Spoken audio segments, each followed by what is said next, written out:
हिंदुस्तान संपादकीय डिक्टेशन। गति 100 शब्द प्रति मिनट। स्टार्ट होगा 5 सेकेंड बाद।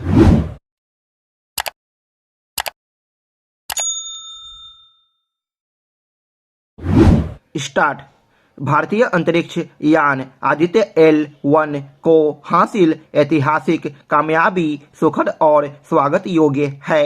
अंतरिक्ष विज्ञान में भारत की एक और यादगार कामयाबी ने देश को गर्व का अच्छा अवसर दिया है और इससे देश में युवाओं के बीच विज्ञान के प्रति लगाव में वृद्धि होगी। प्रधानमंत्री नरेंद्र मोदी ने शनिवार को स्वाभाविक ही वैज्ञानिकों को उनकी असाधारण उपलब्धि के लिए बधाई दी है। भारत का सौर अभियान बिल्कुल योजना और समय के अनुरूप चल रहा है। भारतीय अंतरिक्ष अनुसंधान संगठन इसरो ने शनिवार को सूर्य का अध्ययन करने वाली पहली अंतरिक्ष आधारित भारतीय वेधशाला आदित्य L1 को अपनी गंतव्य कक्षा रेंज पॉइंट यानी LP1 में सफलतापूर्वक स्थापित कर दिया है। सूर्य के करीब अंतरिक्ष में स्थित इस विशेष जगह की सूर्य से दूरी करीब 15 लाख किलोमीटर रह गई है। इसके आगे यान को कक्षा में स्थापित करने से उसे नुकसान पहुंच सकता है और LP1 कक्षा को यान के लिए सुरक्षित माना जा रहा है।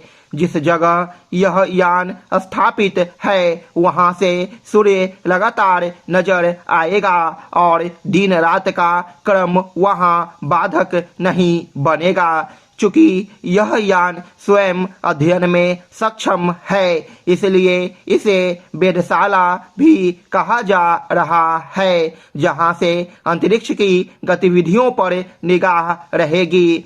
सूर्य के आसपास होने वाले परिवर्तनों की पड़ताल हो सकेगी। सूर्य के आसपास के वायुमंडल का अध्ययन बहुत जरूरी है और इसके लिए अभी तक अमेरिका ही ज्यादा सक्षम रहा है। इस वेधशाला आदित्य L1 के प्रक्षेपण में सक्षम होने से भारत अंतर्ग्रहीय अध्ययन या अभियान में भी कामयाबी की दिशा में बढ़ चला है। इस अभियान से इसरो के आत्मविश्वास में बहुत वृद्धि होगी। इसरो इस यान को धीरे धीरे पूरी तरह से सक्रिय करेगा। आदित्य L1 में 7 पेलोड शामिल है जिनको अलग अलग तरह के कार्यों को अंजाम देना है। इस यान से सबसे बड़ी मदद चित्र और परिवेश के अध्ययन के मोर्चे पर मिलने वाली है। विशेष रूप से सूर्य की बाहरी परत का अध्ययन आसानी से हो सकेगा। सूर्य की इस परत को कोरोना भी कहा जाता है। सौर कोरोना की भौतिकी और इसकी गर्म होने की प्रक्रियाओं को गहराई से जानना, उसके तापमान में होने वाले बदलावों को परखना, उसके वेग और घनत्व का विश्लेषण करना प्रमुखता से संभव हो सकेगा।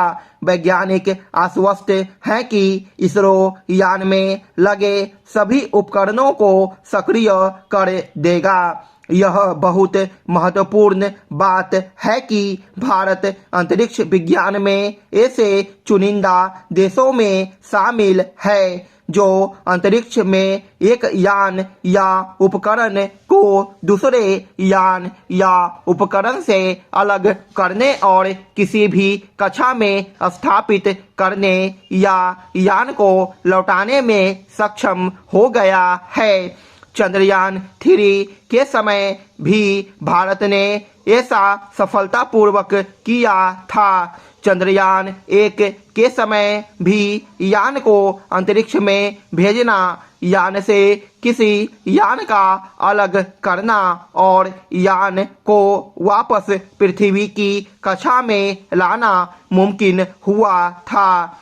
ध्यान रहे, बहुत इंतजार के बाद पिछले ही साल भारत चंद्रमा के दक्षिणी ध्रुव पर सफलतापूर्वक उतरने वाला पहला देश बना है। अब सूर्य की कक्षा में अभियान भेजने के मामले में भी सक्षम देशों में अमेरिका के बाद भारत का ही स्थान है। जर्मनी के जो अभियान हैं वे अमेरिका के साथ मिलकर हैं। यूरोपीय सौर अभियान अनेक मुल्क मिलकर चला रहे हैं, जबकि इस मोर्चे पर रूस या चीन पीछे है। स्टॉप।